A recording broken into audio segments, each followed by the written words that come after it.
صراحة خلات واحد الفراغ كبير كبير بزاف، بحكم ما تنساش بأن 44 سنة ديال الزواج، ومرأة اللي كنت كتقدر العائلة تاعي، كنت كتقدر أمي، كنت كتقدر خوتي، كنت كتقدر صحابي.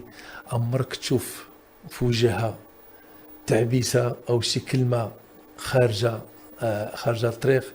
الهم تاعها كان هو أنا وولادها، أدات الرسالة تاعها بشكل اللي هو مطلب ربي بغا أداها. كيف كنعيش كانت صعيبة عليا العام الأول باش نجيو لقطر. خويا ما كايناش هي. تغلبت على هذه الأمور من الوالدة تاعي. أنا امبوسيبل كنقولها من هذا المنبر، نقدر نتزوج مرة أخرى نهائيا. لاول مره كتقولها امبوسيبل تزوج. امبوسيبل نتزوج مرة أخرى أو نشوف شي امرأة كزوجة معايا.